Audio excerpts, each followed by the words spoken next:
Satisfecit deux acteurs judiciaires de l'Uturi à l'issue d'une formation de 3 jours à Bunia, chef-lieu de la province, organisée par RCN Justice et Démocratie.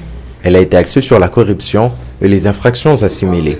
Pour ces greffiers et secrétaires de parquet, cette formation déroulée du 4 au 6 mai 2023 avait totalement sa raison d'être car, selon eux, ils avaient beaucoup d'insuffisances sur l'infraction de corruption et les autres infractions qui lui sont semblables. Trafic d'influence, détournement des deniers publics, détournement d'objets saisis. Nous, on ne savait pas, quand on demandait aux justiciables quelque chose, bien les transports, bien les unités, on ne savait pas si c'est la corruption. On croyait que c'est normal. On est satisfait de cette formation. Ça nous ajoute encore de ne plus faire ça prochainement. On croyait que la corruption était uniquement pour les avocats, pour les magistrats.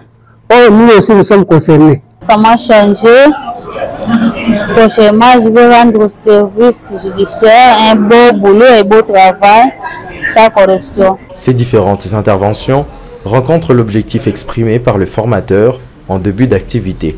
Nous voulons, au meilleur des cas, mettre fin à la corruption au sein de l'appareil judiciaire, au moindre arriver d'abord à sensibiliser, à conscientiser les différents acteurs et nous espérons à inaugurer une dynamique anticorruption au sein de la justice congolaise. Les greffiers et secrétaires de parquet ont de grands rôles à jouer dans les systèmes judiciaires, explique le principal formateur. Nous sommes partis de l'idée que la porte d'entrée et de sortie en matière judiciaire, ce sont le greffier, les huissiers et le secrétaire de parquet. Par ailleurs, comme beaucoup parmi les participants, M. Saté Mazabane sollicite la poursuite de ce genre d'activité pour pérenniser les acquis de la formation.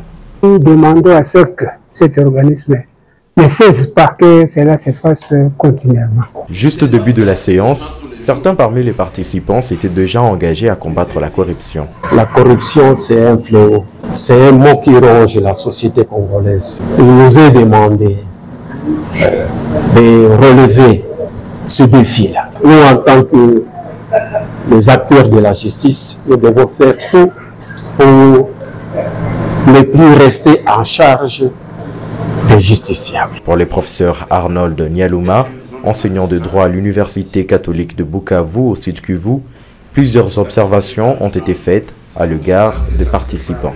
Le phénomène ne disparaît pas, le phénomène s'amplifie, le phénomène s'enracine. Cela a comme impact négatif sur l'image des agents judiciaires, sur la confiance envers la justice et de manière générale sur le développement du pays et sur la stabilité des institutions. Pour remédier à la problématique de la corruption, il énumère quelques voies de sortie.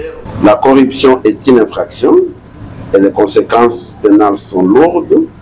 La corruption est une déchéance éthique et morale et les conséquences sont fâcheuses.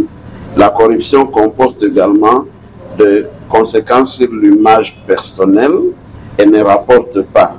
Et il faut donc d'une part une prise de conscience, il faut d'autre part de mesures préventives et de mesures répressives. Sur l'actif de cette activité, l'on note une éventuelle organisation de ces acteurs judiciaires en syndicat. À noter que cette activité est inscrite dans le cadre du programme d'appui à la réforme de la justice dans sa phase 2.